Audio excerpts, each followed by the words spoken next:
Olá, boa noite. Me chamo Fernando e sou de Belém do Pará e atualmente tenho 42 anos. O relato que vou contar é sobre um cemitério antigo, já tombado pelo patrimônio histórico da minha cidade, e fica nos dias atuais localizado em um bairro nobre. Vou contar o relato e, na sequência, um pouco da história do cemitério, para que as pessoas entendam os fatos. Este relato não aconteceu comigo. Ele foi contado pela minha avó, que ouviu quando jovem, e nos repassou nos dias em que sentávamos com os vizinhos na porta de casa para jogar conversa fora já tarde da noite. Bem, eu não sei o ano do ocorrido, mas acredito que seja na década de 50 ou 60. Francisca era empregada doméstica na casa de um desembargador. O casarão se localizava em frente a uma praça bem próxima ao cemitério. E como tantas outras pessoas na época, Francisca era uma mulher muito religiosa e costumava ir à missa celebrada na capela do cemitério da Soledade. Nesta época, ainda eram realizadas missas dominicais lá, e hoje ela se encontra abandonada. E um certo domingo, após um longo dia de trabalho e uma noite de sono pesado, Francisca acordou sobressaltada e crente que tinha perdido a missa das 6 horas. Ela arrumou-se depressa e saiu rumo à capela, sem olhar no relógio da sala da casa de seus patrões. E como a sua condição não permitia que apanhasse um táxi, a doméstica ia sempre a pé. E tal era a pressa que a Francisca nem estranhou o estado deserto em que se encontravam as ruas naquele dia. E chegando ao cemitério, Francisca logo concluiu que realmente perderá a hora. Afinal, a capela estava lotada e quase não havia assentos disponíveis. Porém, a Francisca encontrou um assento no último banco.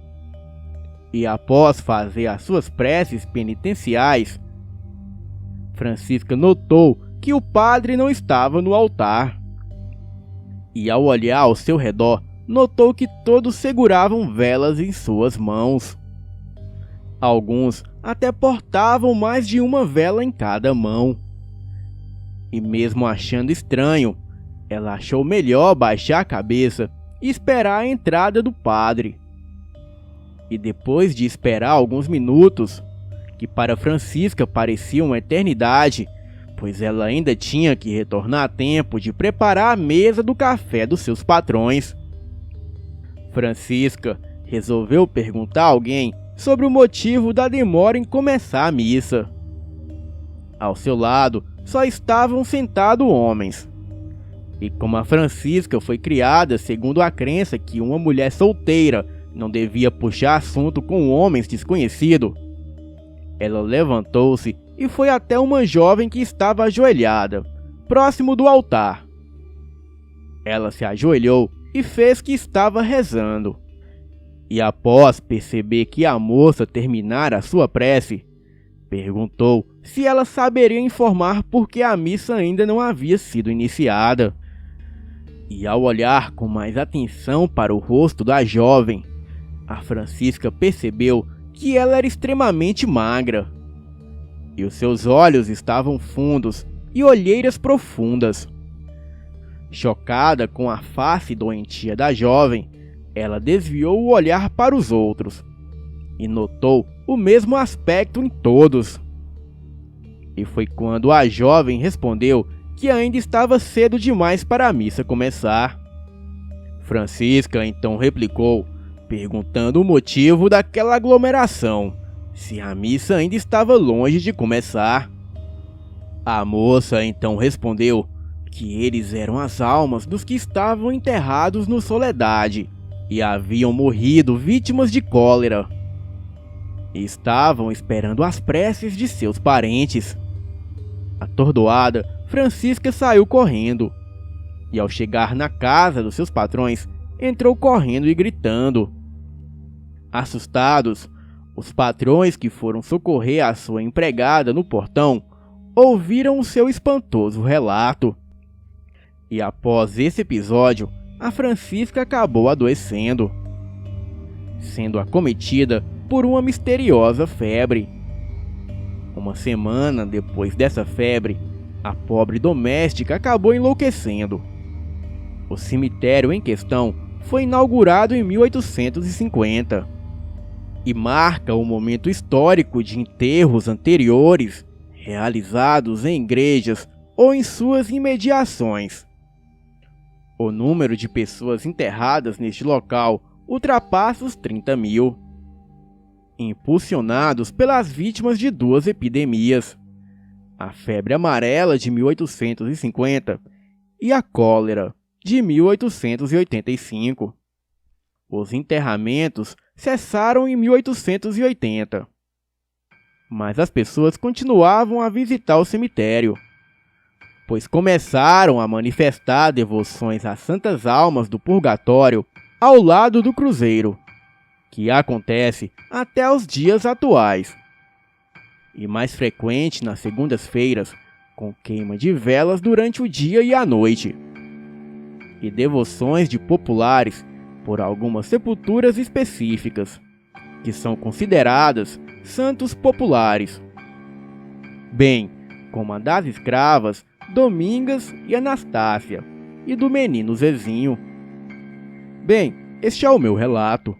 Boa noite.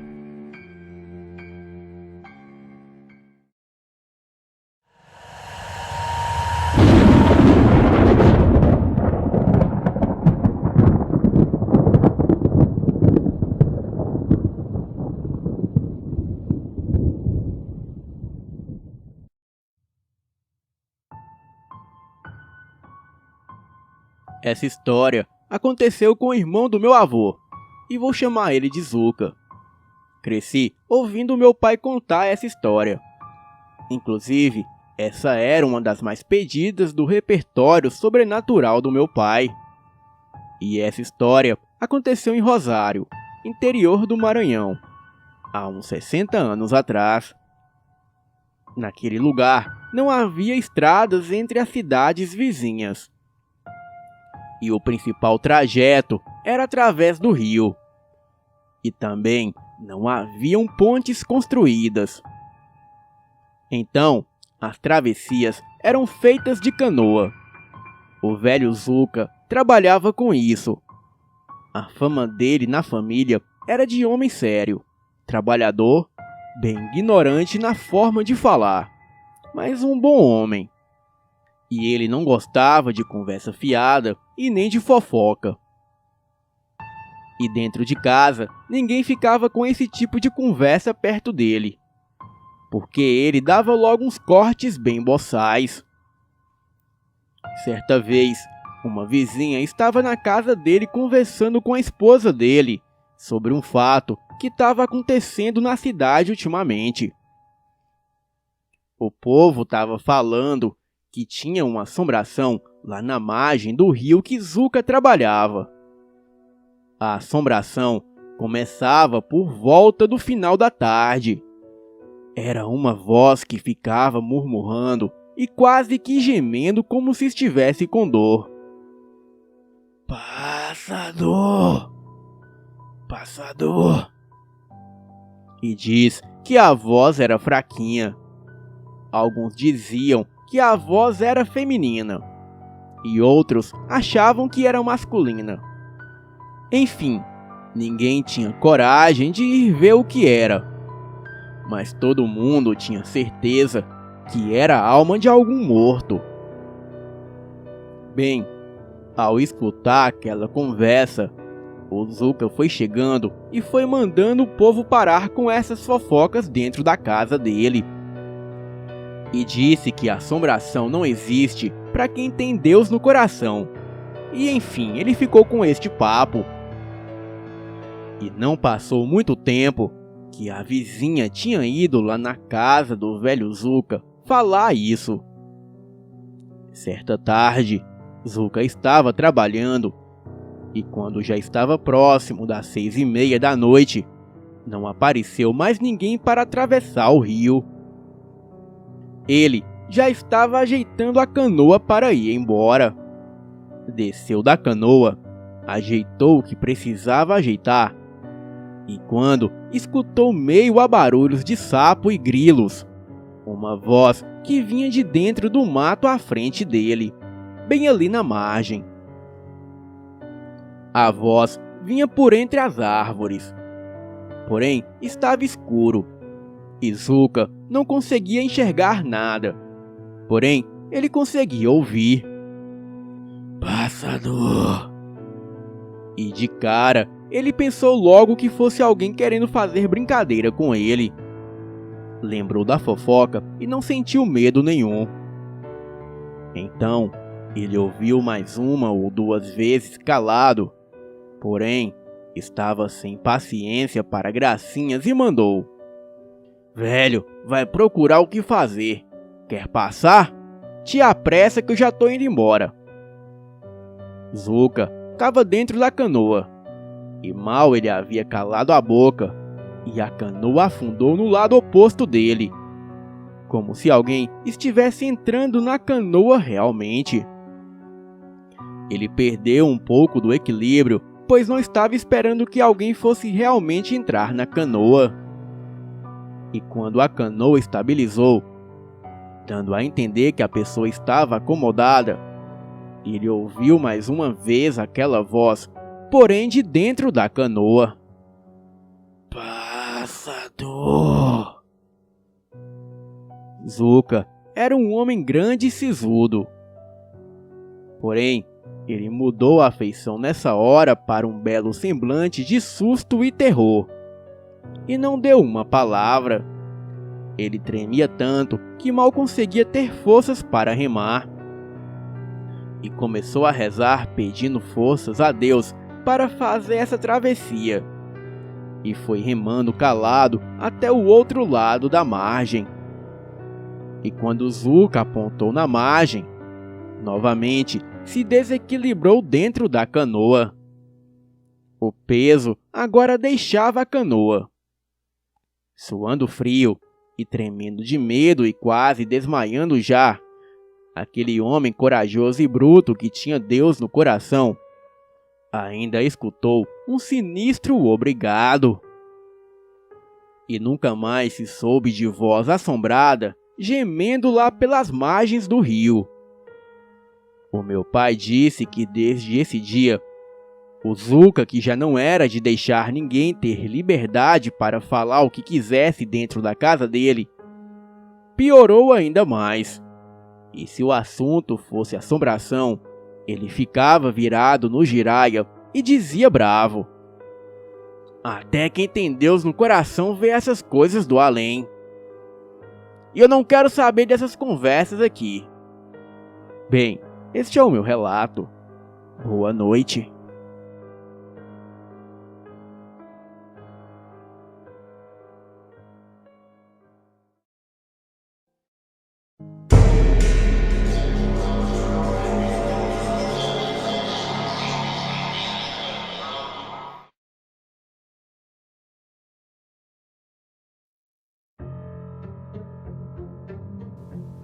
Boa noite, eu me chamo Daniel e este fato se passou em 2004. Eu estava de férias e resolvi, junto com uma amiga minha que morava no meu prédio, viajar para Juiz de Fora e ir passar a Semana Santa visitando um amigo meu que é padre e que morava lá em um seminário. Chegamos lá na Quinta-feira Santa e ficaríamos durante uma semana. O meu amigo morava em um seminário onde ele era o responsável pela casa e pela educação dos seminaristas que lá moravam.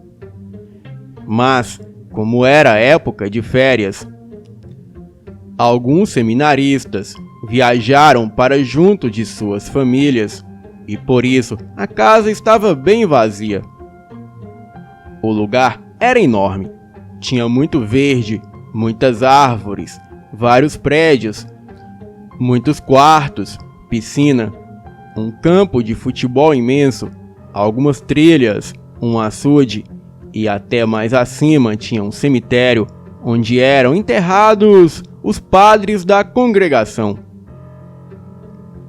Eu e a minha amiga nos acomodamos no quarto de hóspedes e logo meu amigo nos apresentou a família dele, que também estava lá para passar com ele a Semana Santa. Nos entrosamos todos logo de cara e eu e a minha amiga ficamos super à vontade com a família do meu amigo padre. E ele deixou a gente com eles porque era uma pessoa muito ocupada. Afinal, vida de padre é assim mesmo. Naquele mesmo dia, à noite, o meu amigo iria celebrar uma missa numa comunidade próxima e ele precisava chegar lá bem cedo para atender os fiéis da comunidade. E disse para mim e para minha amiga que nós poderíamos ir na celebração, pois naquela época eu era muito católico, mas que seria melhor nós irmos com a família dele, porque ele teria que chegar na igreja muito cedo, e a família dele iria mais tarde, e nós poderíamos aproveitar mais o nosso passeio com eles. Concordamos logo de cara. Dissemos a ele que depois nós iríamos com a família dele. Afinal, eram pessoas tão legais e tudo bem. Ao entardecer, começamos a nos preparar para ir à celebração de quinta-feira. Eu e a minha amiga estávamos prontos, e a família do meu amigo padre também estavam prontos. E assim, fomos embora para a missa. Já tinha escurecido, e para chegarmos do lado de fora nos portões de saída e entrada do seminário, teríamos que caminhar por uma estrada longa de terra, cheia de árvores enormes de eucalipto, que cercava a estrada que terminava nos portões do seminário. O ar era tão fresco por causa dos eucaliptos e da natureza ao redor do seminário. Fomos caminhando em direção ao portão. Nós íamos todos animados, conversando e rindo de algumas coisas que aconteceram durante o dia. Quando no meio do caminho, entre as enormes árvores de eucalipto, lá no fundo, perto de um córrego, nós avistamos ao longe uma figura toda de branco. Vimos que aquela figura estava agachada e ela estava na beira do córrego de costas para nós. A roupa daquilo parecia aquelas túnicas enormes com um capuz. Achamos estranho aquela pessoa toda de branco estar ali agachada, mexendo no mato pertinho do córrego. Afinal, aquilo estava dentro do terreno do seminário. Bem, ele parecia estar fazendo algo lá, e pensamos que talvez fosse alguém colocando despacho na beira do córrego. Porém, ainda estava esquisito, e todos nós começamos a perceber que a figura continuava agachada, de costas para nós, e se mexendo, parecendo fazer alguma coisa com as mãos. E aquilo estava todo de branco. Mas não era um branco normal como costumávamos ver. Era um branco translúcido e transparente. Todos nós, a minha amiga, eu e a família do meu amigo padre, todos nós presenciamos aquilo. E quando percebemos que o branco da roupa da figura era translúcido, bem transparente, todos nós começamos a ficar com medo e apertamos o passo. Andamos bem depressa, sem olhar para trás, até alcançarmos o portão. Não sabíamos dizer o que foi aquilo. Ninguém entendeu nada. A única coisa que entendemos é que era algo sobrenatural, porque era translúcido. E nenhuma roupa da cor branca de alguém normal ficaria translúcida e transparente. E após acabar a missa, voltamos para o seminário e teríamos que atravessar novamente a estrada de eucaliptos para chegar no seminário. Atravessamos todos juntos novamente, e desta vez, meio apreensivos, pensando que iríamos ver aquela figura novamente, mas para nossa surpresa, quando passamos pelo local onde avistamos aquela figura, aquilo não estava mais lá. Ficamos aliviados e prosseguimos sem olhar para trás até chegar no seminário. E quando meu amigo retornou, já eram mais de meia-noite. Ficamos esperando ele chegar para contar o que vimos e perguntamos se ele também viu algo lá fora.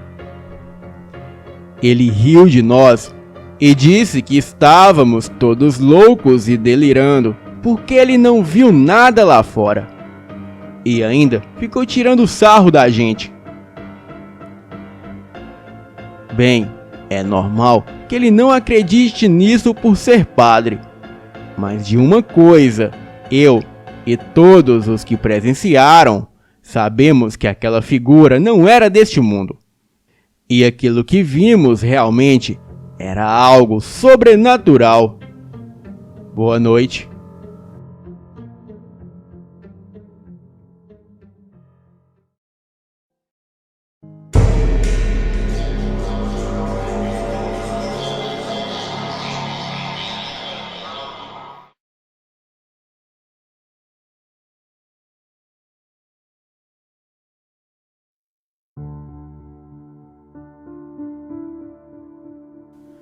Até alguns anos atrás, o meu irmão Daniel e o namorado dele, é namorado mesmo, o Marcelo, eles estavam morando em uma casa de 3 quartos. E não deu muito tempo com eles morando lá, até começar a acontecer algumas coisas bem assustadoras. E as experiências pareciam se centralizar bem no Marcelo, para a infelicidade dele.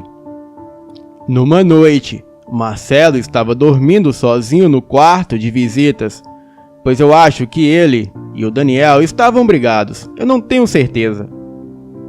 Ele teve aquela sensação que você tem quando tem alguém te observando. Então ele abriu os olhos e viu uma figura escura, parecida com uma sombra, se curvando sobre ele e olhando ele deitado na cama. Ele não falou qual foi a reação que ele teve na hora, mas dá para ter uma ideia. Ele encontrou a figura mais algumas vezes em várias ocasiões diferentes. Andando pelo corredor numa noite, por exemplo. E ele percebeu que aquilo estava andando pelo corredor vindo na direção dele. E aconteceu tudo tão depressa e tão de repente que antes que ele pudesse fazer algo, aquilo atravessou ele e passou batido como se ele não estivesse lá. Ele falou que quando isso aconteceu, ele ficou totalmente congelado, como se estivesse dentro de uma geladeira, e que os pelos do braço e da nuca dele se arrepiaram todos.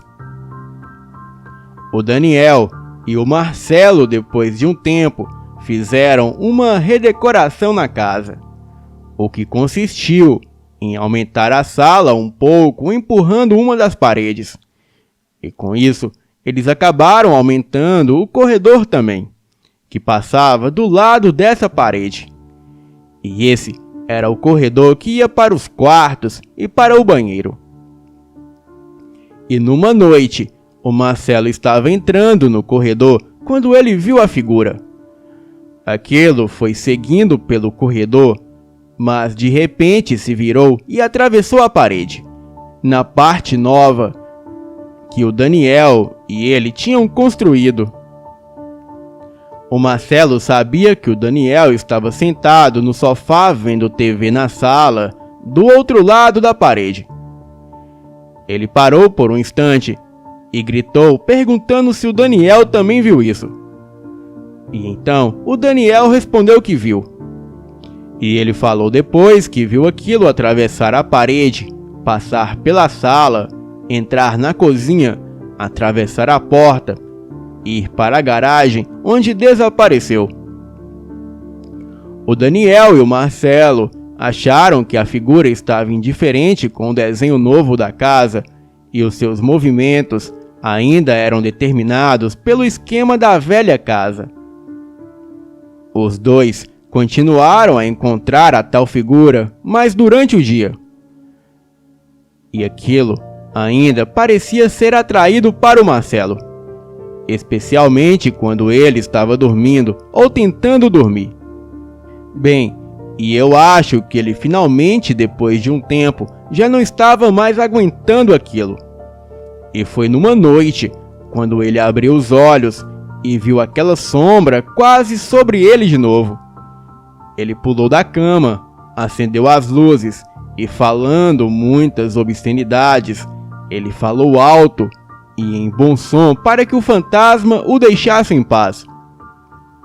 O Daniel falou que ouviu ele berrando do outro quarto, pois eles deviam estar brigados de novo. O Marcelo não teve mais problemas com a figura visitando ele de noite depois disso. Mas o Daniel continuou vendo a sombra atravessar a sala e muitas vezes depois. Os dois acabaram contando essas histórias para um cara lá da vizinhança. E esse cara, por acaso, já havia morado naquela casa e sabia tudo sobre todos da vizinhança. Ele falou que nos anos 70, um garoto tinha morrido lá naquela casa, aparentemente de overdose de drogas. E o quarto dele era o quarto de visitas. Bem, o que não me deixou nada contente, pois é naquele quarto que eu ficava sempre que ia visitar o meu irmão. Mas apesar de tudo, eu nunca vi nada lá. Bem, outras coisas estranhas aconteceram naquela casa de noite.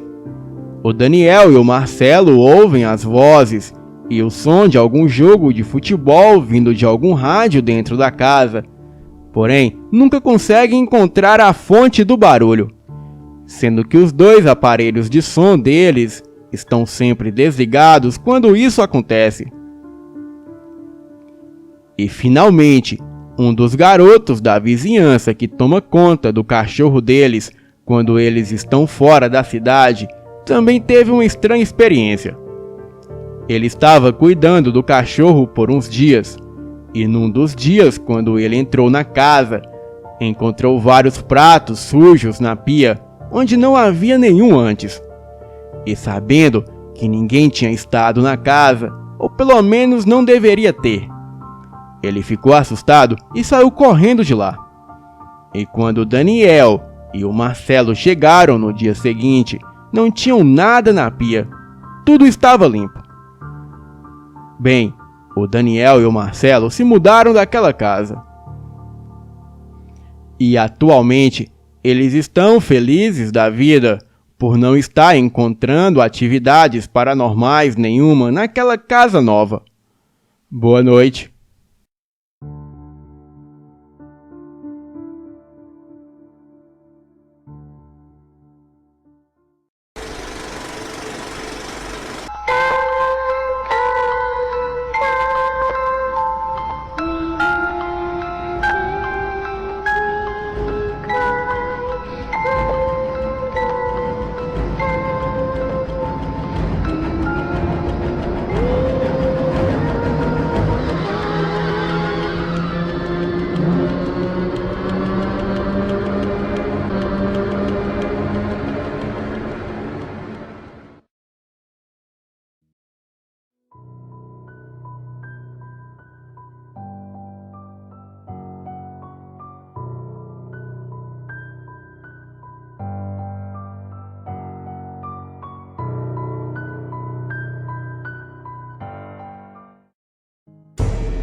Olá, boa noite a todos do canal Elite Oculta. Eu me chamo Patrícia. Na época, eu morava em uma cidade do interior do Rio de Janeiro, mais precisamente chamada Cambuci, e residia em um bairro a 8 quilômetros do centro da cidade. Naquela época, morávamos eu, os meus pais e mais 2 irmãos mais velhos em um sítio. E para chegar até a minha casa, eu tinha que atravessar um portão de metal que dava para uma estradinha de terra. E depois tinha que andar uns 300 metros e passar por um portão de madeira. E depois tinha que andar mais 1,5 km no meio de um breu, pois não tinha iluminação no caminho, e era rodeado de árvores centenárias. E todo este percurso eu fazia para chegar até a minha casa. Naquela noite, como sempre, eu assisti TV e ouvi um pouco de música. Só estava eu e o meu pai em casa. Aí eu me lembrei que tinha que levar comida para o meu avô, num sítio ali próximo. E isso era por volta de 7 horas da noite. Mas como qualquer adolescente, eu demorei para sair de casa e para levar comida para ele. E quando saí com a minha bicicleta, que era equipada de uma lanterna a pilhas que ficava presa no guidão, já era por volta de 10 horas da noite. Bem, como falei antes, passei pelos portões e peguei a estradinha de terra. Levei a comida e fiquei com meu avô até 11h30 da noite. Então me despedi dele e fui embora. Foi aí que começou o meu desespero. Eu seguia pela estrada de chão escura, iluminada apenas pela luz da minha lanterna. Sempre que eu fazia esse percurso, eu tinha o hábito de assobiar alguma música qualquer enquanto pedalava. O meu avô já havia me falado algumas vezes que era perigoso assobiar à noite em estradas, ainda mais perto de matas, pois podia atrair alguma coisa ruim. Mas eu não dava muita bola para isso. Bem, lá ia eu, pedalando e assobiando uma música que eu gostava muito na época. Era uma música do filme Kill Bill. E na metade do caminho, a luz da lanterna misteriosamente começou a oscilar, até se apagar de vez. Bati na lanterna, tirei e coloquei as pilhas novamente e nada. Fiquei sem entender por que a lanterna não funcionava, pois as pilhas eram novas. Enfim, a minha única alternativa era seguir pelo caminho escuro. Bem, continuei a pedalar e a assobiar. Reparei que aquela luz não se movimentava depressa, mas também não se movimentava devagar, apenas seguia.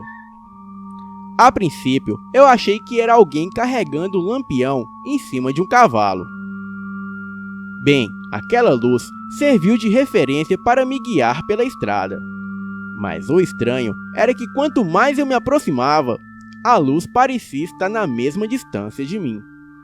Exemplo, se eu pedalasse devagar, a luz ficava a 300 metros de mim. Mas se eu pedalasse rápido, aquela luz também ficava a 300 metros de mim. Achei estranho, mas lá fui eu, seguindo aquela luz com a minha bicicleta.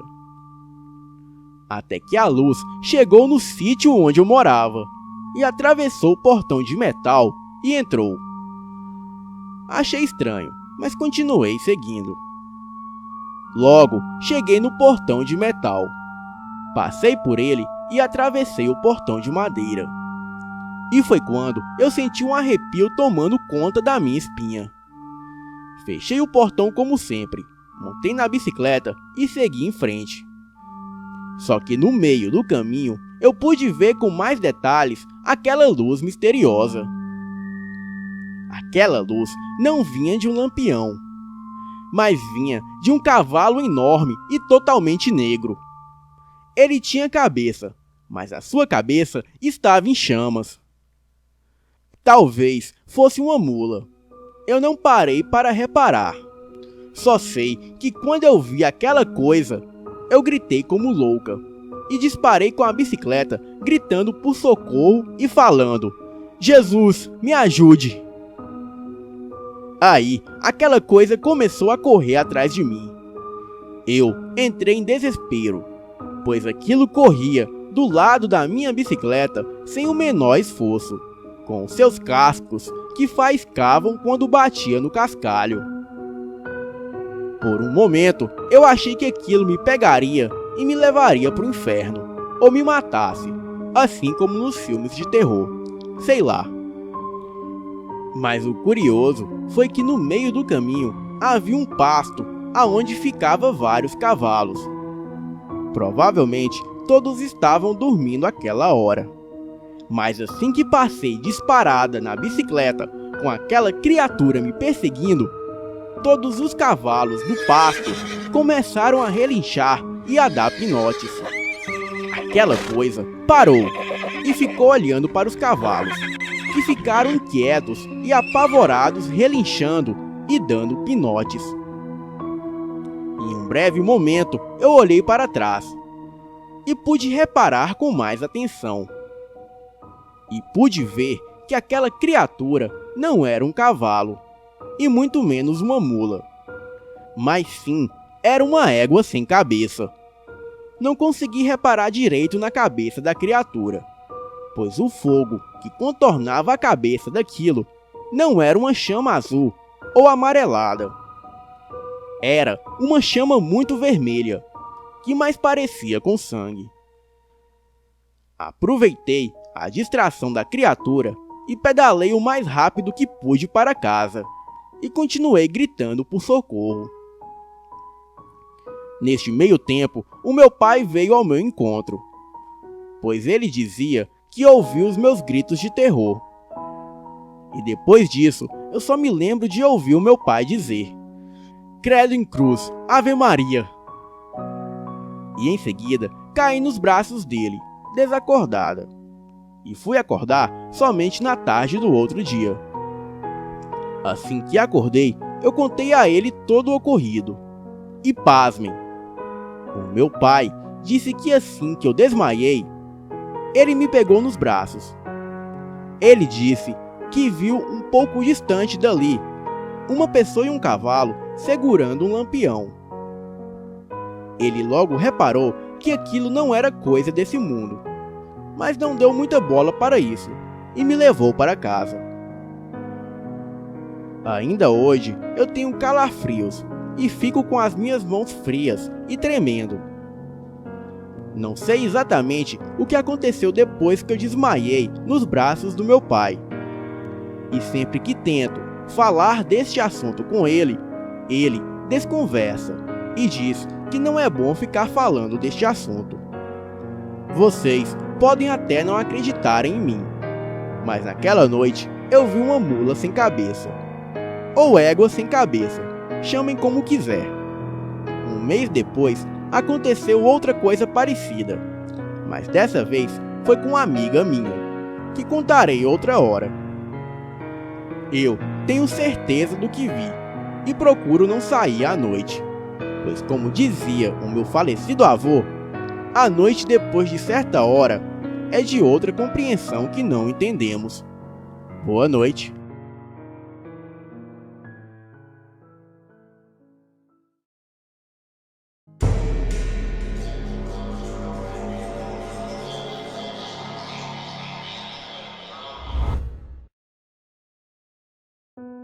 Este relato foi me contado pelo meu irmão, em uma noite, há algum tempo atrás. Ele trabalha à noite em um enorme hospital antigo na cidade de Mogi das Cruzes, estado de São Paulo. Lá existem diversos setores espalhados em alguns prédios. Inclusive, conta-se que havia, há muito tempo atrás, isolamentos para leprosos, que na maioria das vezes morriam lá. Talvez por ser muito antigo, muitas histórias são narradas por funcionários e até por pacientes deste hospital. Pois bem, em um dos seus prédios funciona um subsolo, exatamente abaixo das alas de tratamento intensivo, o necrotério. Ao lado do necrotério, há o chamado DML, Departamento de Material de Limpeza, que é uma pequena sala onde os funcionários da limpeza transitam a todo instante. Bem, há também uma sala de enfermagem e outras que não vêm ao caso. As salas do subsolo são dispostas como que ao redor de um salão de livre trânsito para todas as suas portas. O necrotério serve apenas para guardar eventuais corpos de recém-falecidos, que lá ficam por um pouco de tempo, até serem encaminhados, e raramente ficam muito tempo lá. O acesso a esse subsolo vem do andar de cima, e é feito por uma rampa descendo em forma de L. Quando você faz a curva do corredor mal iluminado, dá de cara exatamente com a porta sempre aberta do necrotério, ao fundo do salão. Uma funcionária da limpeza, após difícil e longa recuperação do choque sofrido, contou que estava limpando o corredor em forma de L, de cima para baixo, em direção ao salão do subsolo. Após completar a limpeza do subsolo, ela guardou o material de limpeza no DML e caminhou rumo à saída. Ao se aproximar da rampa, ela deparou-se com uma mancha vermelha escura no chão. Ela estranhou, olhou para os lados intrigadas, indagando de onde poderia ter surgido aquela enigmática poça de sangue. Olhou para o teto para averiguar possível vazamento. E nada. Não tinha explicação. Ainda mais porque havia acabado de limpar tudo. Como a obrigação dela era manter tudo em ordem, ela voltou à sala de materiais e pegou o necessário e foi dar cabo naquela mancha usando um pano úmido, balde e rodo. Esfregou e a mancha não saiu. Tirou o pano do rodo, agachou e tentou retirá-la, usando a força das mãos. Depois de muito esforço, ela conseguiu limpar aquele líquido escuro e viscoso. Se levantou e logo atrás dela, ela percebeu outra mancha igual. Bem, ela repetiu o mesmo processo de limpeza, esfregando a mancha com vigor. O silêncio do local era perturbador. O único som eram os movimentos dos seus esforços contra a misteriosa mancha vermelha. As manchas foram aparecendo seguidamente como uma trilha, e afastando cada vez mais da rampa de saída, e encaminhando a funcionária na direção do necrotério. Já próxima da entrada do necrotério, de costas para ele, ela abaixou-se para efetuar a limpeza, e sentiu como se alguém passasse rente às suas costas, ainda que não fizesse barulho algum. Aquele vento típico de quando alguém passa muito perto do nosso corpo. Um calafrio imediato varou a coluna dela de alto a baixo. Ela sentiu um cheiro de podre. Ainda agachada, de costas para o necrotério, ela levantou a cabeça e olhou à sua frente, em direção à saída. E naquele momento, ela viu, olhando para ela, uma mulher ou algo parecido. Aquilo era horrível. A criatura possuía estatura média, corpo esquelético típico de quem padece de moléstia grave há muito tempo. No rosto rasgava um corte ou uma cicatriz aberta que desfigurava desde o canto da boca até o olho direito, passando acima dele. A cabeça, inclinada para o ombro esquerdo, revelava ainda mais a ferida do lado direito da face, moldurada com cabelos pesados e desgrenhados. E o seu corpo era coberto por uma espécie de mortalha tenebrosa, semi-transparente, que completava aquela imagem sombria. O olho daquela criatura O único que estava preservado era em um tom verde esbranquiçado.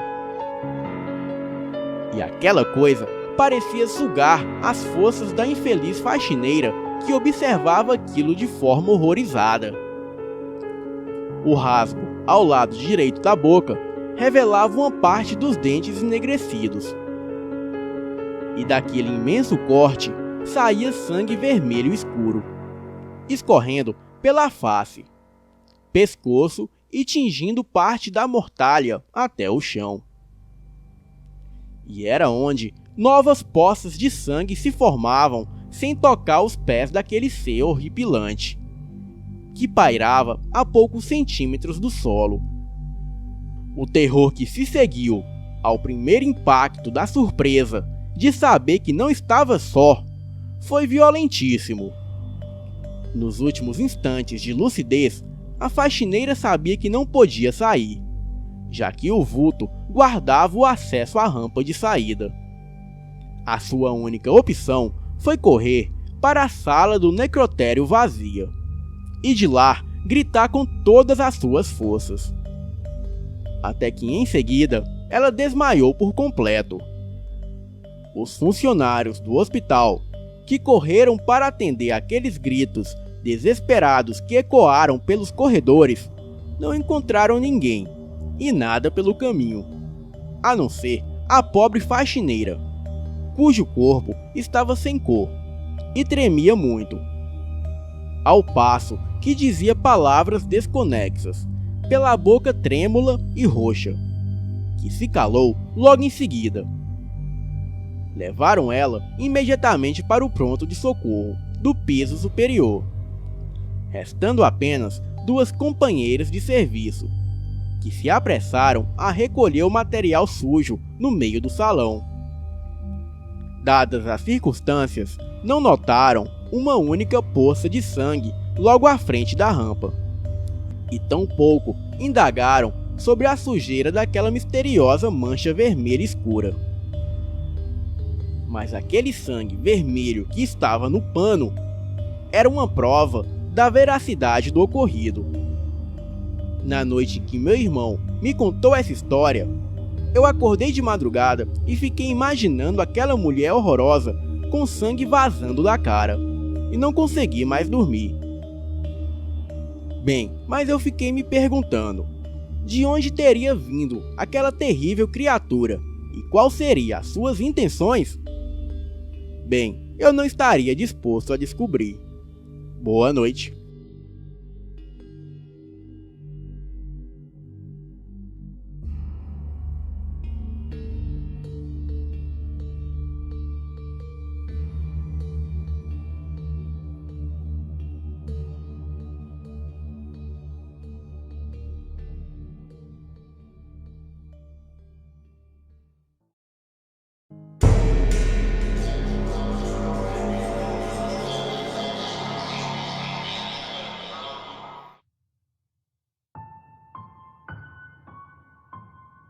Na verdade, eu sempre odiei casos de terror. Porém, desde este fato, por algum motivo comecei a dar mais importância. E hoje estou aqui para contar o meu relato.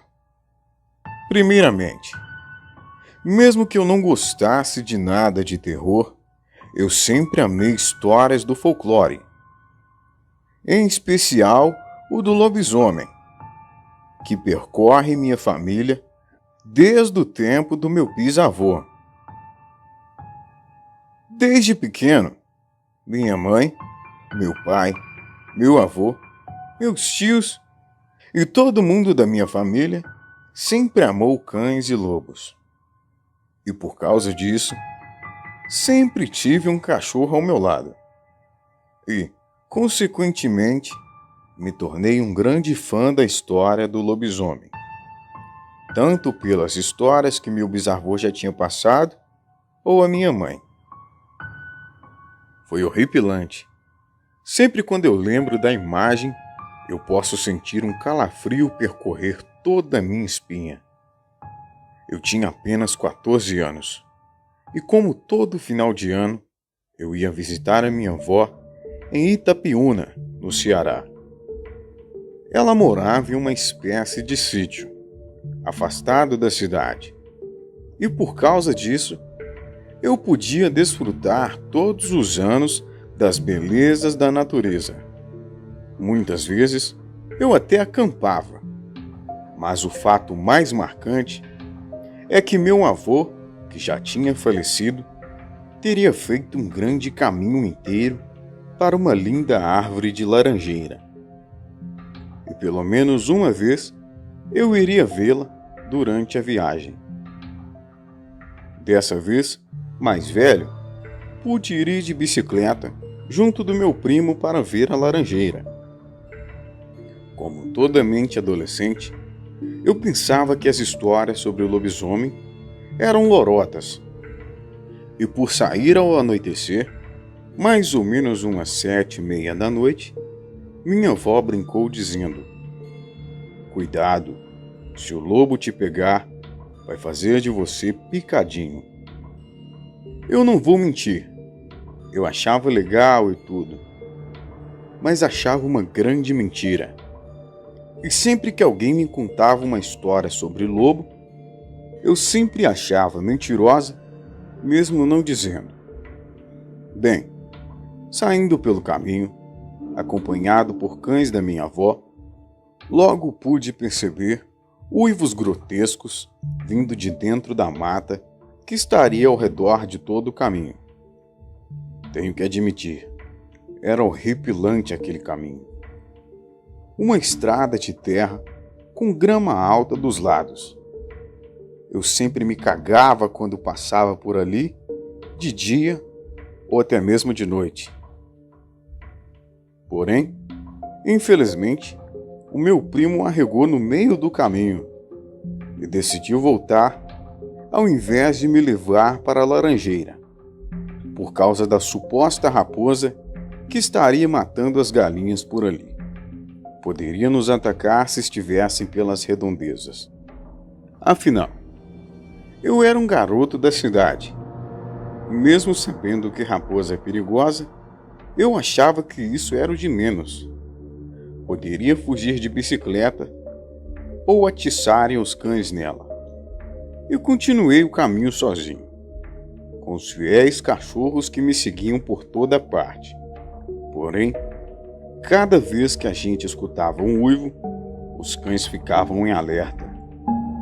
E já, perto do local, pude escutar muitas vacas mugindo, ovelhas correndo, ou coisa parecida, até que caí da bicicleta ao ser surpreendido por uma vaca saindo do mato.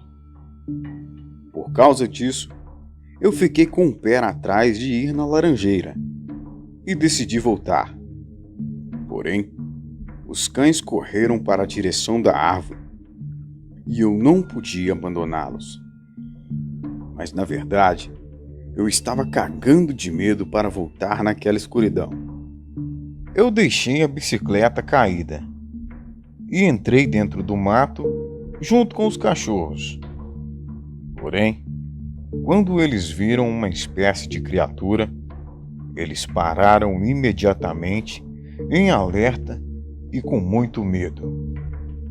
E vendo um pouquinho à frente, eu pude ver uma criatura humanoide, cheia de pelos pretos, e ela estava de costas. Parecia um cachorro, porém ela não tinha rabo. E além disso, sua curvatura era muito maior. Ele poderia até ficar em pé comendo a galinha. E eu pude ver a horripilante criatura que estaria no local. Se eu estivesse calmo, até voltaria sem tentar fazer barulho. Mas em completo pânico, acabei gritando e caindo no chão, chamando a atenção da criatura. E a imagem dela ao virar era totalmente bizarro. A cara demoníaca, dentes afiadíssimos e uma expressão desigual. Os cães estavam paralisados. Poderia ser o efeito do sono, ou até alucinação. Afinal, Fiquei pensando do caminho até o local da criatura, porém não fiquei parado. Entrei dentro do mato e corri. Estava tudo um breu total, e eu corria sem direção. Eu ouvia o mato se mexer ao meu redor. Eu tinha certeza que a criatura estava por perto. Então usei toda a minha energia e corri mais ainda, o bastante para não ver mais a criatura, nem a estrada e nem a casa da minha avó. Fiquei perdido por mais ou menos 1 hora até encontrar os cães, que estavam horrorizados. Eu estava exausto, mas logo percebi o mato se mexendo próximo a mim e os cachorros ficaram em posição de ataque. Pude ver aquela coisa saindo do mato e parando a 20 metros à minha frente. Apesar da escuridão, a lua cheia clareava bastante em minha volta. Senti que a criatura não tinha intenção de me atacar, pois se realmente quisesse, já teria feito há muito tempo. Mas quando os cães ameaçaram de atacar a coisa, aquilo deu um urro assustador e veio para cima dos cães. Porém, os mesmos saíram em disparada, assim como eu também saí em disparada. Os cães mais rápidos foram na frente, me deixando para trás. A criatura passou por mim em uma velocidade absurda, mas me deixou para trás e foi na direção dos cães. Parei e me abaixei em uma moita. Fiquei ali escondido até que eu me sentisse seguro. Depois de 1 hora, saí dali e finalmente achei o caminho para casa. Quando eu cheguei lá, dei de cara com os cães na porta de casa. Eles tremiam de medo e pareciam estarem muito assustados com aquilo. Minha avó estava preocupada e me perguntou se eu vi algo. Eu disse que não tinha certeza do que vi, pois não queria preocupá-la naquela noite e, além do mais, o meu primo já estava armado com um facão, dizendo que estava prestes a sair à minha procura, pois, segundo ele, assim que chegou em casa, ele escutou uivos vindo das matas. Ele tinha certeza que não era coisa boa, mas ignorou por um tempo, até os cachorros aparecerem eufóricos e assustados, como se tivessem visto um fantasma. Daí ele teve certeza que eu estava em apuros e já estava preparando uma busca a mim. Essa foi a pior experiência da minha vida, mas no dia seguinte contei para todo mundo o ocorrido, mas ninguém pareceu acreditar, exceto meu primo, que já é bem supersticioso. Também, muitos cidadãos falaram que viram essa mesma criatura pelos matos e perto da laranjeira.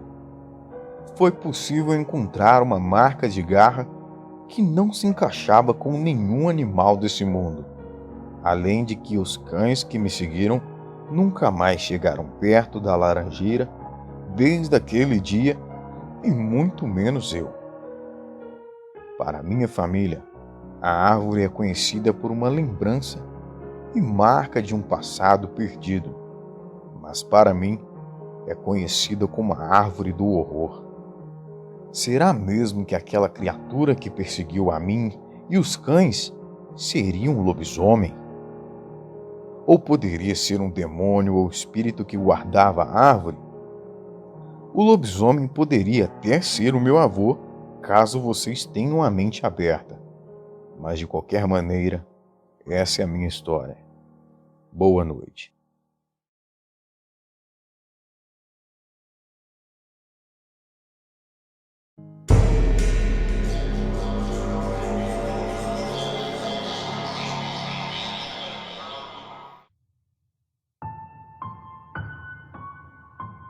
Essa é mais uma história de estradas desertas que escondem mistérios além da compreensão humana. Naquela noite, Nós paramos para ajudar o motorista no meio daquela escuridão. E o meu tio ficava perguntando se nós estávamos escutando uns barulhos no mato. Ninguém escutava nada, e somente ele ouvia. Então, ele foi se deitar na cabine, enquanto nós ficamos terminando de trocar os pneus furados. Então, começamos a ouvir vozes conversando, e era a voz do meu tio. Porém, não tinha mais ninguém ali com ele. Ele estava conversando com alguém que nós não conseguíamos ver. Só que o pior ainda estava por vir. Boa noite, me chamo João e sou de Apuí, no Amazonas. Esses dias o meu filho estava com o meu celular e eu vi que ele estava assistindo um vídeo com o título O Cão Negro na Ponte. Fiquei curioso e fui ver com ele o tal vídeo. E me arrepiei inteiro, pois a história do senhor do relato era quase igual à história que se passou com meu tio. Parecia até que eu estava escutando ele contar. Tudo aconteceu em 1938. O lugar havia acabado de ser fundado e nós estávamos indo para Manaus de caminhão, pois eu queria trazer uns móveis que pertenciam à família do meu irmão, que estava de mudança para Apuí. E lá estávamos eu, o meu tio e o motorista, numa viagem de mais de 17 horas extremamente cansativa. Fizemos um bate-volta bem rápido e quando chegamos já colocamos as coisas no caminhão. E então pegamos a estrada novamente, pois queríamos resolver tudo o mais rápido possível. E era quase noite quando pegamos a estrada de volta. E mesmo cansado, o motorista resolveu enfrentar o longo caminho de volta, sem mesmo descansar. E já era por volta de 10 da noite, quando no meio do nada, vimos um caminhão de carga parado no meio da estrada. E 2 homens acenderam a lâmpada pedindo ajuda. Bem, ficamos com o pé atrás, pois poderiam ser ladrões que estavam roubando eles. E viram a oportunidade de nos roubar também. Só que mesmo assim, o motorista parou. E do lado de dentro, o meu tio segurava uma arma, caso os homens tentassem alguma coisa.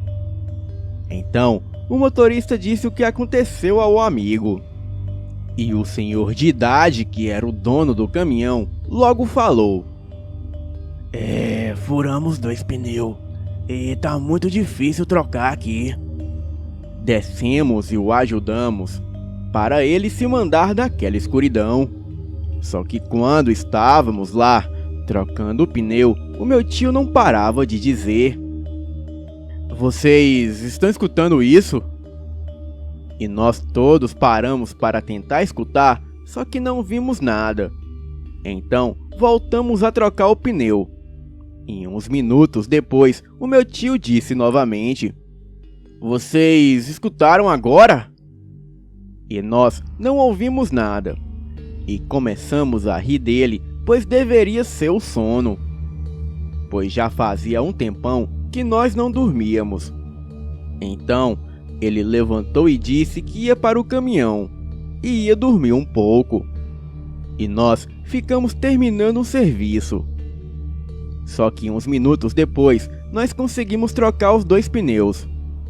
E foi quando escutamos uma voz do outro lado do nosso caminhão, e era a voz do meu tio. Porém, ele estava sozinho, e não havia ninguém ali com ele. Fomos devagar para o lado de trás, bem curiosos para saber o que estava acontecendo. E vi o meu tio em pé do outro lado da estrada, perto do mato, conversando com alguém que não víamos. Me arrepiei inteiro na hora, pois não tinha ninguém lá. E aquilo começou a andar atrás do meu tio, chamando pelo nome. só que parecia que ele não estava escutando. Eu e os outros homens do outro lado do caminhão estávamos olhando sem entender nada do que se passava. Daí, logo escutamos um grito. E em seguida, veio correndo o meu tio e o motorista. Eles entraram rápidos no caminhão e foram dizendo para os outros entrarem também. Todos ali ligaram os caminhões e foram embora. O meu tio dizendo para ir o mais rápido possível. E quando chegamos perto da área mais habitada, o motorista parou o caminhão e saiu para tomar uma junto com o meu tio. Então, o meu tio logo perguntou se ele viu aquilo. E o motorista dizia: eu vi. Antes eu não estava vendo. Porém, um tempo depois eu pude ver. Eu estava sem entender nada, porque os outros dois do caminhão começaram a perguntar o que você estava vendo. Então, finalmente o meu tio falou: eu estava escutando uma voz dentro do mato, uma voz de homem que queria falar comigo. Então eu perguntava se vocês estavam escutando, mas ninguém não escutava.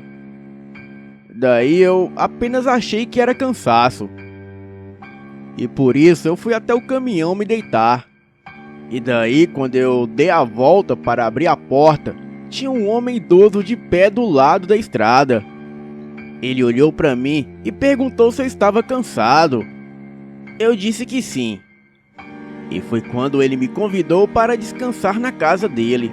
E dizia que a casa dele ficava logo ali. Então, eu respondi que sim. Segui com esse senhor e ele continuou falando. Ele dizia que ele morou aqui fazia muitos anos e ele não conversava com ninguém.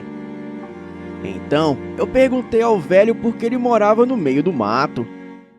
Foi aí que ele me disse que não havia como ele sair daqui, pois aquela coisa estava nos olhando na estrada.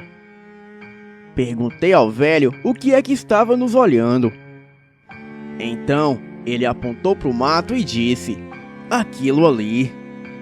E quando ele apontou para o mato do meu lado direito, eu escutei uma voz bem longe, e era a voz do motorista me chamando. Não sei como eu estava dentro do mato, mas mesmo assim, eu ouvi a voz do velho dentro da minha cabeça. E só depois de um tempo que eu me dei conta que eu fui embrenhando no mato no escuro. E foi quando eu senti a mão do motorista no meu ombro. Falei pro motorista o que estava acontecendo, e ele também estava vendo o velho. E foi nessa hora que subiu um forte cheiro de enxofre. Olhamos na direção do cheiro e vimos um cão negro enorme, e os seus olhos amarelos brilhavam fortemente. Olhamos na direção do velho e ele não estava mais lá. Então, saímos correndo feito loucos daquele mato. E foi aí que gritamos para vocês irem para os caminhões. O meu tio, depois disso, não falava mais nesse assunto. Ele ficou tão impressionado com o que aconteceu que nunca mais viajou à noite.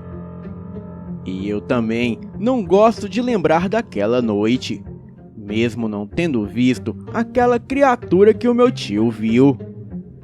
E só de lembrar de como ele ficou depois daquela noite, eu tenho arrepios.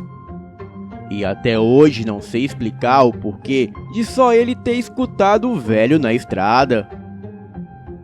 E depois dele e o motorista terem visto um cão negro. Mas também não quero saber por que tudo isso aconteceu.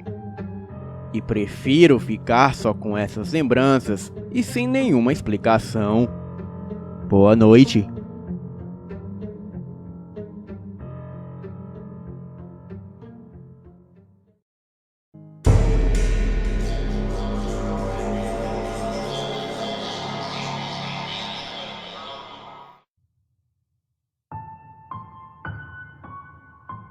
Boa noite. Tenho 18 anos e isso aconteceu há mais ou menos 8 anos atrás. A minha tia tem uma casa no litoral de São Paulo, que fica em um condomínio fechado no meio da mata. E lá, os moradores só podem desmatar a área que for construir. Então, a casa tem um quintal enorme e coberto por árvores de todo tipo, cercado por uma cerca que separa a casa dela das outras. Lá não tem poste de luz, o que faz ficar um breu à noite, e só as casas têm energia elétrica. Eu nunca fui muito pra lá, mas as poucas vezes que eu fui, eu nunca me senti bem. E sempre que chegava lá, eu já me sentia muito estranha. E o mesmo acontecia com a minha mãe. A casa possui 3 quartos, e as janelas dos mesmos dão para o quintal. Pois bem, a penúltima vez que fomos para lá, dividimos o primeiro quarto, eu, a minha mãe e a minha irmã, sendo que o meu pai ficou no segundo e a minha tia no terceiro. A minha avó dormiu na sala. Em uma dessas noites, eu e a minha irmã ficamos conversando até tarde, até mais ou menos 2 da manhã, e todos na casa já estavam no 10º sono, pois acordávamos cedo para aproveitar melhor a praia. Bem, era uma noite de lua cheia, onde o forte vento gelado uivava lá fora. E não demorou muito para nós duas começarmos a falar sobre assuntos de terror. Nisso, a gente escuta ruídos vindo do quintal. Parecia cascos de cavalo ou algo do tipo. Dava para ouvir muito bem, porque uma parte do quintal é de pedrinhas, e o trotar ia de um lado para o outro, passando pela nossa janela, ia e voltava. E todas as vezes que passava pela nossa janela, enxergávamos um clarão pelo lado de fora, como se fosse uma tocha. E como a janela era de madeira, dava para ver aquele clarão muito bem pelas frestas. Sentíamos que o que quer que fosse que estivesse ali, parava e depois de 5 segundos continuava com aquele trotar. A coisa fez umas 3 vezes esse trajeto, e eu e a minha irmã estávamos congeladas de medo. Então, quando aquilo parou na última vez na frente da nossa janela, a coisa deu um coice ou atirou algo que fez um barulho muito alto, que se a janela não fosse de uma madeira muito forte, teria quebrado naquela hora. Em seguida, a coisa deu um relincho muito alto que parecia com um grito de mulher. Mas por incrível que pareça, ninguém acordou com o barulho. E nem mesmo a minha mãe, que estava no quarto, se mexeu. Em seguida, a coisa começou a cavalgar em volta da casa. Eu e a minha irmã estávamos petrificadas, e passou de tudo pela nossa cabeça. Pensamos até que fosse alguém segurando uma tocha, montado em um cavalo. Depois disso, ouvimos o barulho da rede que tem na varanda balançando bem devagar. E então, ouvimos um vaso de flor da minha tia caindo no chão e quebrando. Tudo ao mesmo tempo. E depois, os trotar continuaram. E alguns minutos depois, o trotar parou por completo. Então, escutamos sussurros como várias vozes femininas falando ao mesmo tempo. Mas depois, tudo ficou um silêncio total. Bem, foi difícil dormir naquela noite. Inclusive a minha irmã que tinha a cama encostada do lado da janela, onde a coisa estava passando do outro lado. No dia seguinte, fomos as primeiras a levantar e corremos para o quintal para ver se achávamos o vaso quebrado, ou marcas de batida na janela, ou até mesmo pegadas de cavalo. Porém, não encontramos nada, absolutamente nada. A janela estava intacta e no chão não havia nenhum caco do vaso ou sequer pegadas. E depois que todos levantaram, perguntamos para minha avó e para minha mãe se elas tinham escutado algo na noite anterior. E elas disseram que não. Perguntamos depois para a minha tia e ela não quis conversar sobre o assunto, dizendo ela que talvez foi algum bode que entrou na propriedade, pois esses animais têm habilidades de pular em cercas baixas. Mas sabemos muito bem que não era nenhum bode aquela noite, pois claramente a coisa relinchava e não berrava, e muito menos um bode invadiria a casa de madrugada. E nós nunca vimos bode por ali, e muito menos cavalo. Bem, não sabemos o motivo que levou aquela criatura a nos assombrar aquela noite. E até hoje, a minha tia muda de assunto toda vez que falamos sobre o ocorrido. E quando falamos, a cara dela fica branca de repente. Será que ela sabia de alguma coisa? Bem, essa foi a única coisa que aconteceu lá, por enquanto. E eu espero que não aconteça nada de anormal nunca mais. Às vezes, eu fico imaginando o que veria se tivesse aberto a janela aquela noite. Mas não tive coragem o suficiente. Mas sei que o que quer que estivesse lá fora não era algo bom. Talvez fosse uma mula sem cabeça, pois tudo o que ocorreu aquela noite se encaixa completamente com a mesma. Boa noite.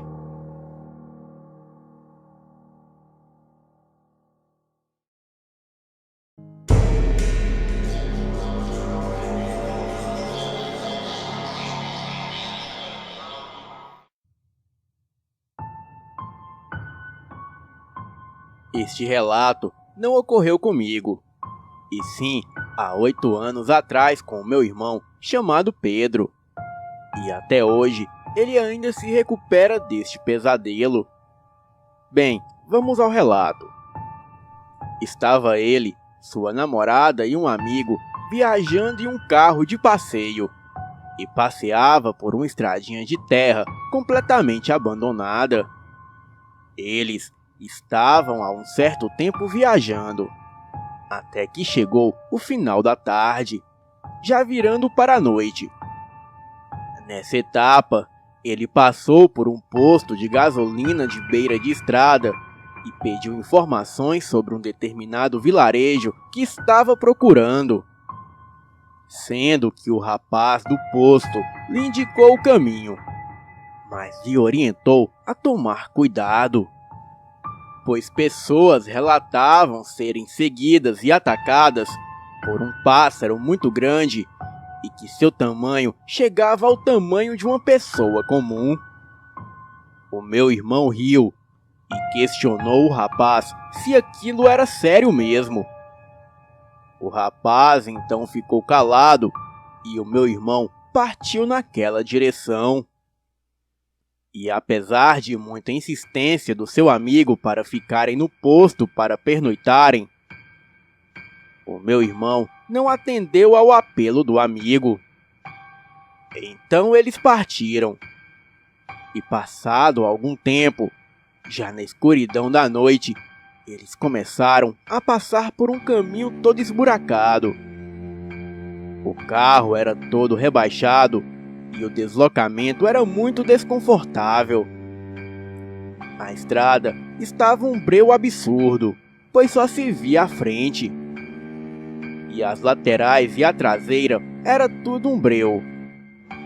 Então, em um determinado ponto da estrada, em um milharal, o carro começou a falhar e não respondia aos comandos, e em seguida morreu. O motor não ligava, sendo que só funcionava a parte elétrica, como os faróis. E de repente, eles ouviram do lado de fora do carro um grito bem agudo, seguido de um bater de asas, como se fosse uma galinha tentando voar, só que mais forte. Então, eles começaram a olhar procurando o que poderia estar fazendo aquele barulho. E foi quando eles observaram algo se mexendo no milharal. Sendo que, para a surpresa de todos, eles avistaram em seguida um rosto de mulher no meio do milharal. O meu irmão gritou perguntando se ela estava bem. Porém, ninguém ali a via direito por conta da escuridão. Era somente a silhueta do seu rosto e os seus longos cabelos negros.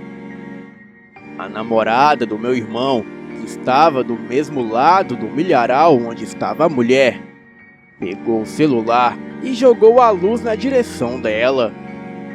Ela estava distante, mas o pouco que iluminou deu para ver que aquela coisa estava longe de ser uma mulher. O seu rosto era cadavérico e os seus olhos eram 2 buracos negros. Da sua boca saíam presas como a de um vampiro. Nessa hora a criatura deu aquele mesmo grito estridente e agudo e foi saindo de dentro do milharal. E então todos viram a sua aparência nefasta. O seu corpo da cintura para cima ainda lembrava o corpo de uma mulher. Mesmo com a sua pele cadavérica, os seus olhos negros e suas orelhas pontudas. Mas aquilo da cintura para baixo era literalmente um pássaro. Penas por todo o corpo, e os seus pés eram 3 dedos dispostos para frente, e um que ficava em posição contrária, voltado para trás. Esse ser parou em frente do carro, e neste momento, todos eles já estavam tremendo de medo e gritando, tentando ligar o carro ao mesmo tempo. E ainda assim, paralisados diante daquele ser demoníaco. A coisa virou o rosto em direção deles.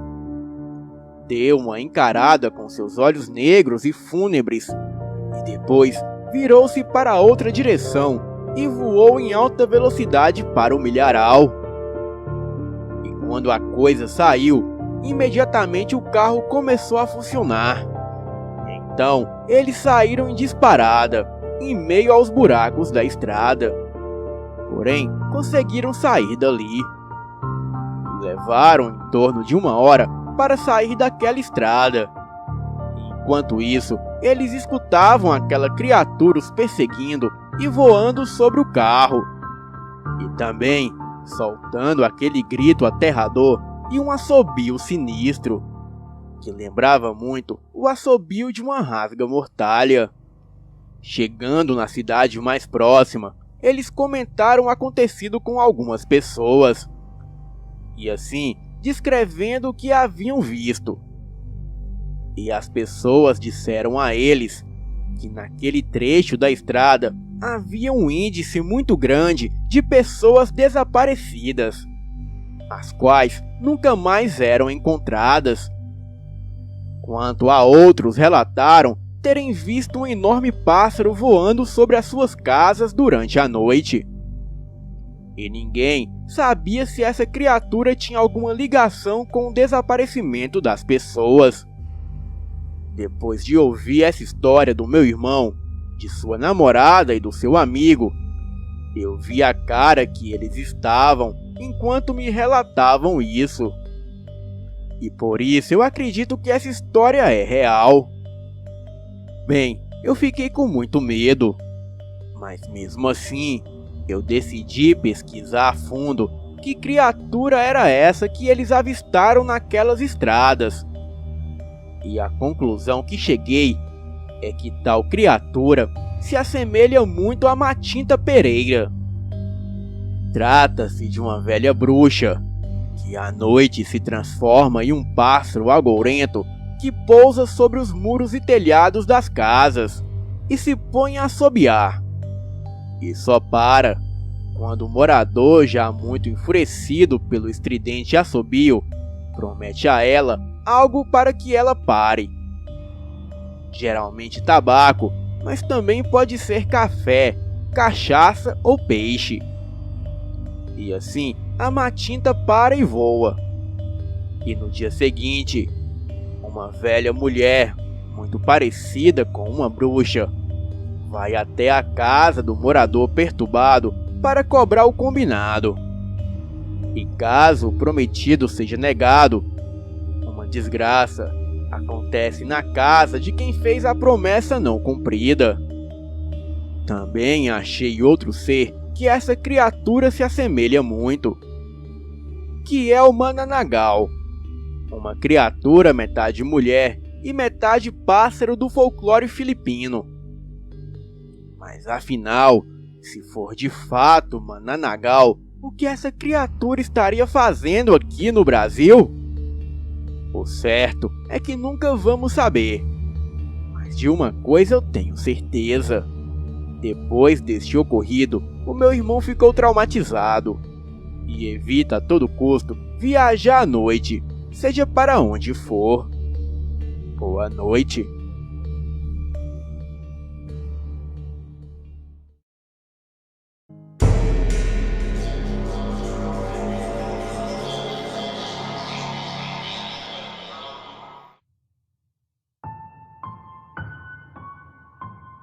Tudo começou em um fim de semana há muito tempo, no interior do Pará, quando 3 amigos foram caçar numa parte até então desconhecida da mata.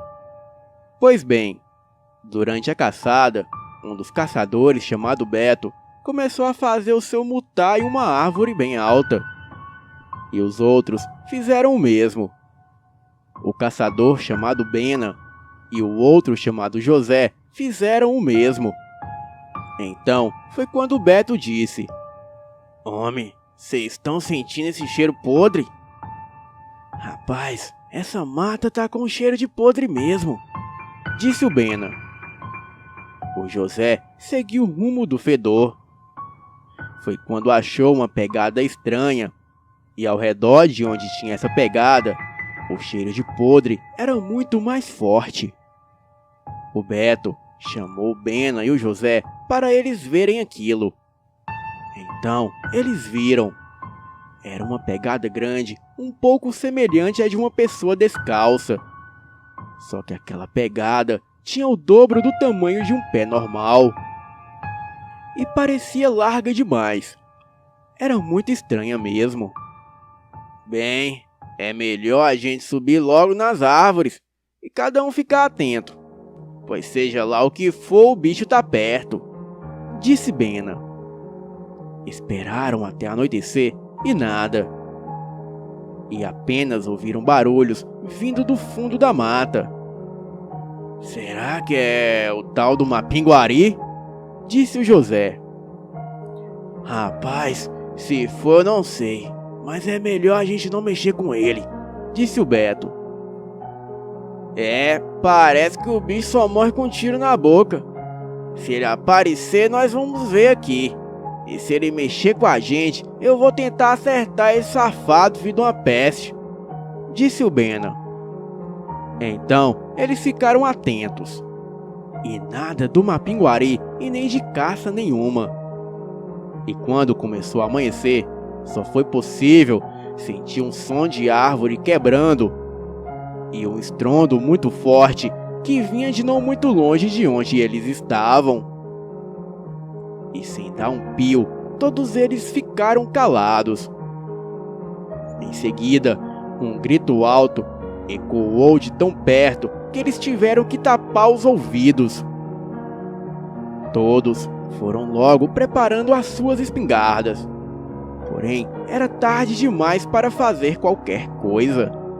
Não dava para fugir, pois dizem que a única coisa que o monstro não consegue fazer é sair da floresta. Porém, eles estavam muito longe da saída. Então, fugir era inútil. A criatura já sabia deles ali.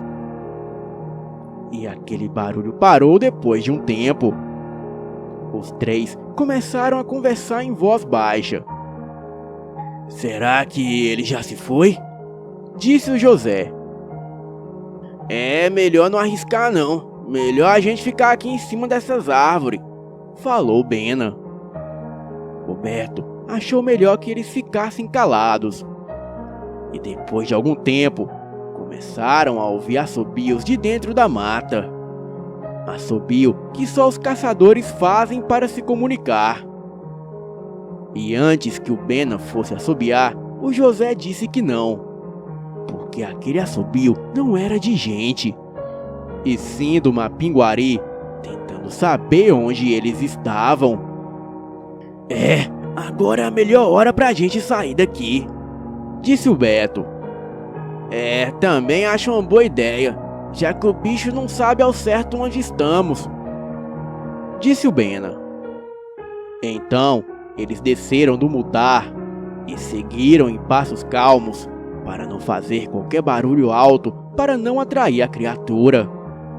Saíram de mão abanando, já que o monstro andava por ali, pois eles sabiam que caçar com uma Mapinguari por perto é a pior escolha que um caçador pode fazer.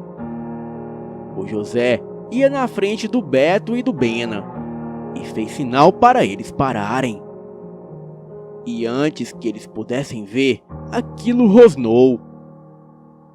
Aquilo era uma onça pintada das grandes, e ela topou com eles no meio do caminho. A onça não recuava. Então o Beto preparou a espingarda. E antes de atirar, ela veio para cima e acertou um arranhão no José. Bena começou a gritar alto para espantar a onça, mas não adiantou muito. A onça deveria ter uns 2 metros e pesar bem mais que 100 quilos. Estava cheia de fúria. O Beto errou o tiro e não dava para mirar com ela avançando em cima de todos. Os gritos do Bena começaram a se repetir ali perto com a mesma voz dele, como se fosse um eco. Porém, todos sabiam que não era ele. E daí, todos ficaram ainda mais assustados. A onça parou de atacá-los e começou a rosnar para o mato que estava à frente deles. De repente, um tronco foi lançado na direção deles, mas não acertou ninguém. O Beto ficou paralisado de medo, enquanto Bena puxava ele para saírem logo dali.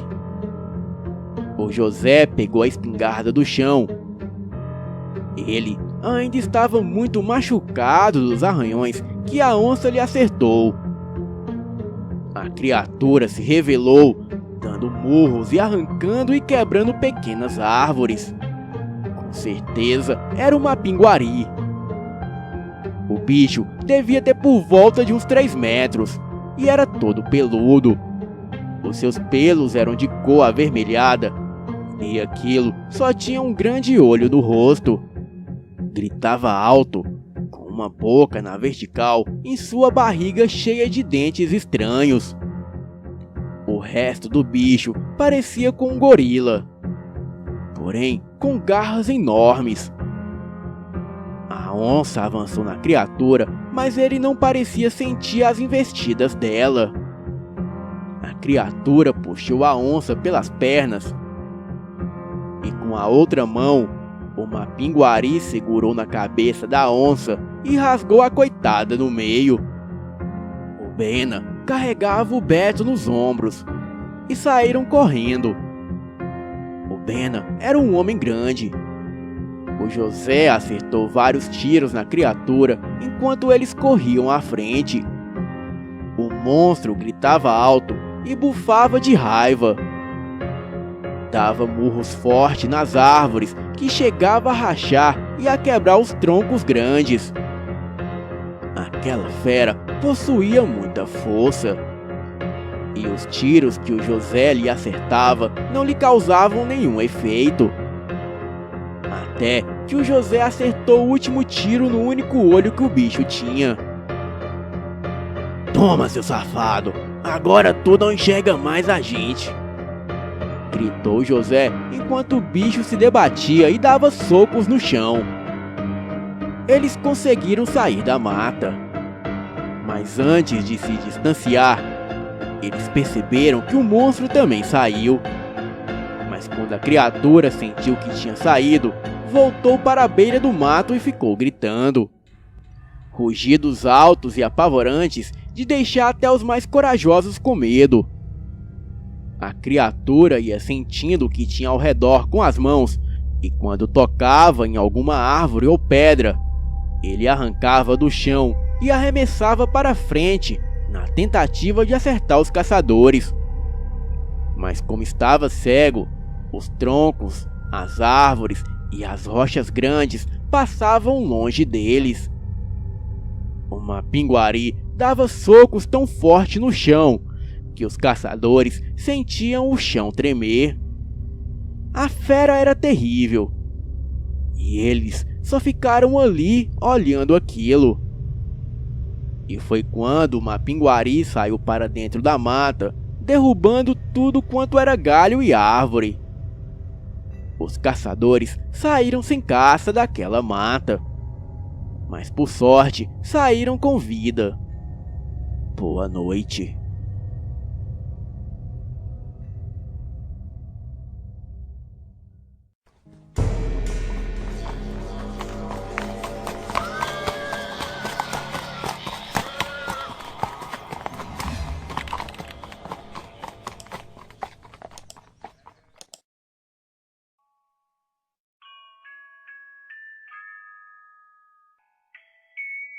Um homem acorda assustado no meio da madrugada após ter um pesadelo horrível. E ao despertar, começa a ouvir dentro do seu apartamento passos de cavalo vindo da sala. Pensando que ainda estava sonhando, deu de ombros e reencostou novamente a sua cabeça no travesseiro. Mas assim que fechou os olhos, começou a escutar um som estranho, como se fosse um cavalo a roçar o seu pelo na parede. Percebendo de que não se tratava de um sonho, o homem se levantou e foi até a sala para o desencargo de sua consciência, pois ele morava no 7º andar, e não era possível haver um cavalo andando pelo prédio, e muito menos em sua sala.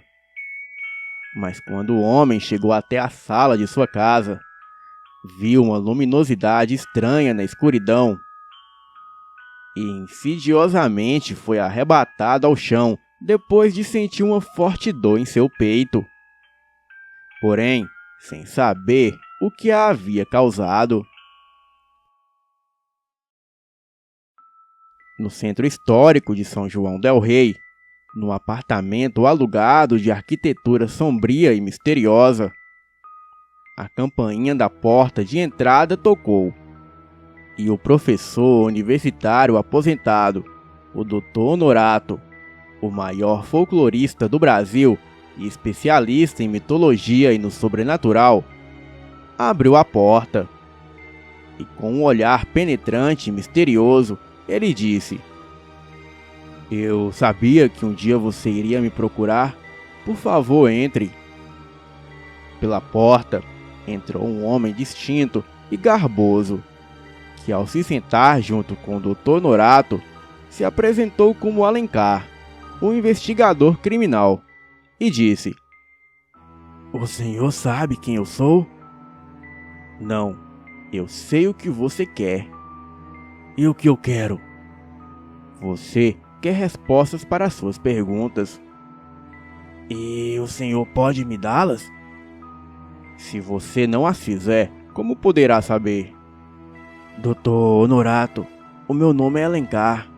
Eu sou consultor de investigação criminal da polícia de São João. Na sexta-feira passada, um homem foi encontrado morto na sala de sua casa. Ele estava sem os olhos. E o nosso melhor legista afirmou que aquele sujeito havia morrido devido a uma pancada causada por um coice de cavalo, cuja marca no peito denunciava. Mas quando ele ficou sabendo que este homem foi encontrado morto no 7º andar de um prédio no centro histórico de São João del Rei, ele riu e disse não ter entendido nada. Ele me afirmou que a causa da morte foi o traumatismo físico causado pela pancada de um coice de cavalo. Eu não dei muito detalhe ao legista e retornei para a delegacia, onde expus a causa da morte para os meus colegas de investigação criminal. E, como era de se esperar, passada uma semana, ninguém até agora conseguiu explicar como alguém poderia morrer por causa de um coice de cavalo no 7º andar de um prédio.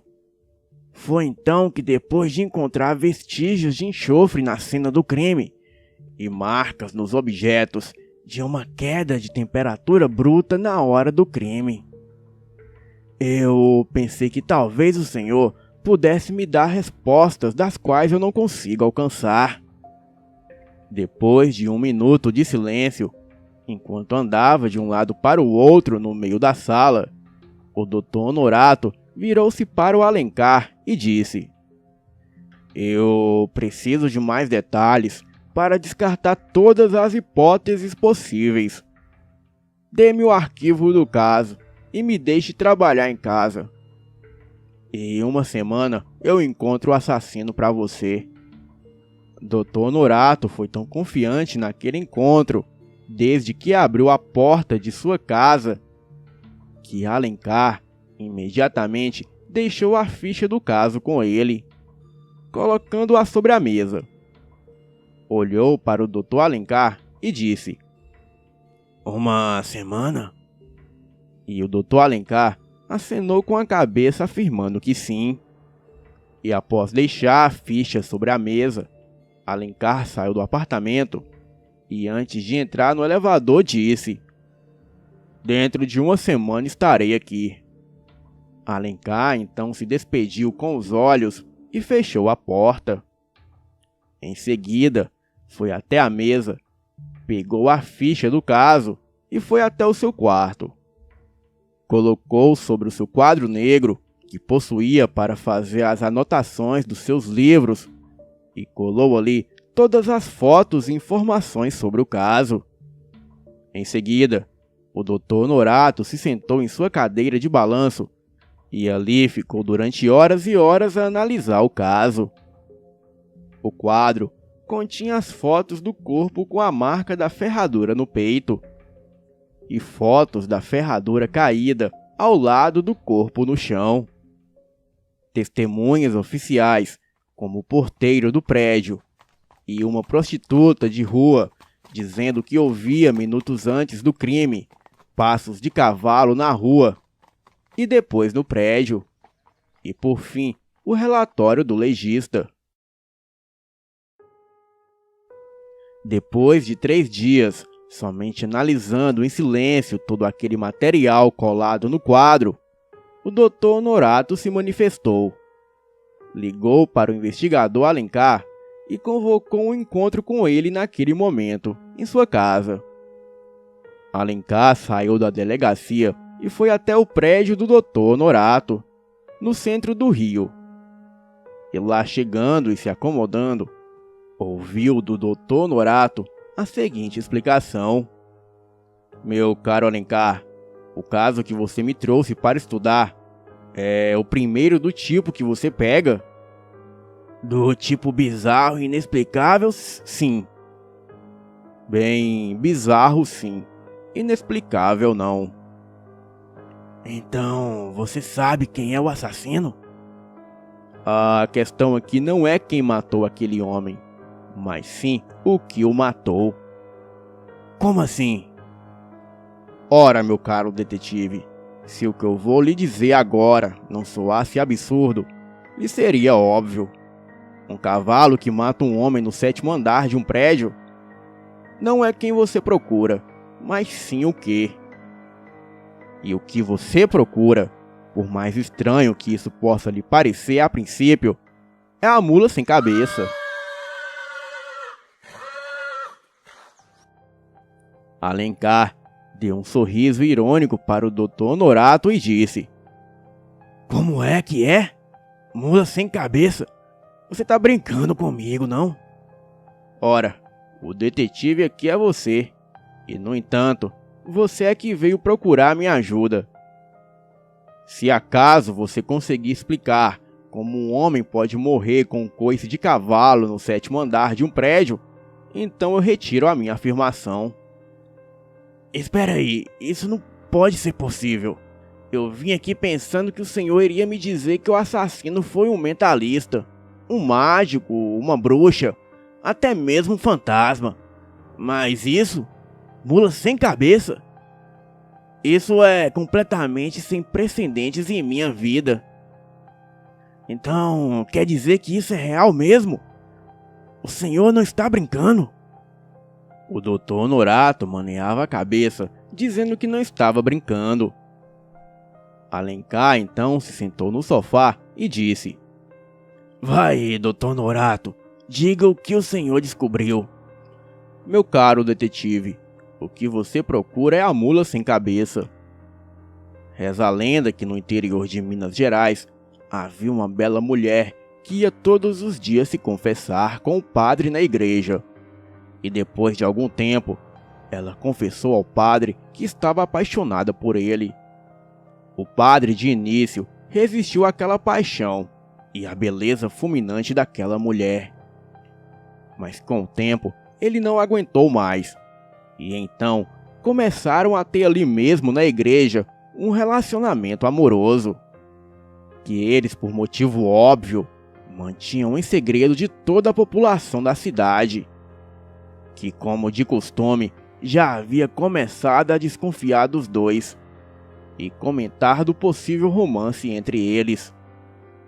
Certa noite, no entanto, a mulher pediu ao padre que ele tirasse a sua virgindade.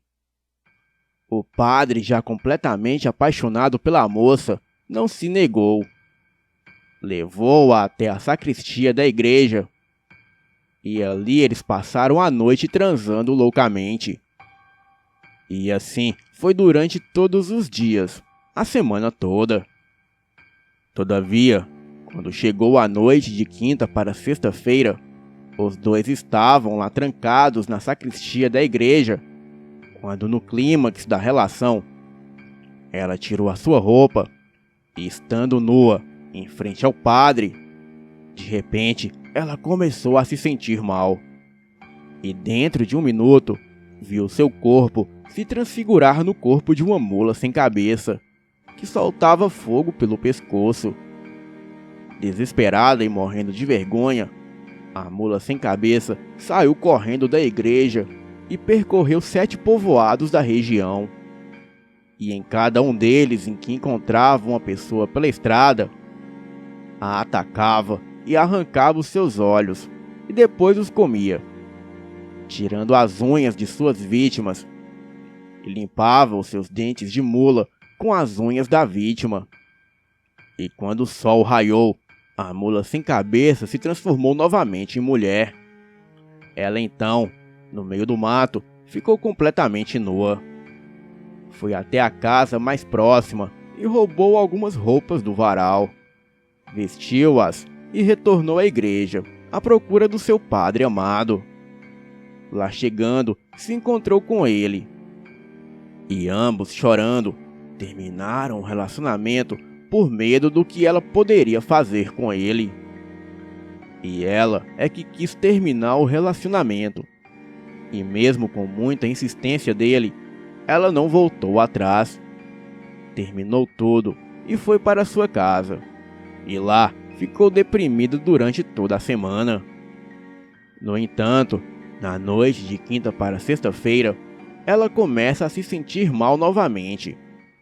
E de repente, viu-se em sua casa, na frente do espelho, se transformada em mula sem cabeça. e, desesperada, saiu pelas ruas da cidade a relinchar e a galopar como um cavalo bravo. Essa é a verdadeira história da mula sem cabeça. Portanto, em uma noite de quaresma de quinta para sexta-feira, se por acaso você a vê, não olhe para ela, pois se você olhar, será a última coisa que verá na vida. Boa noite.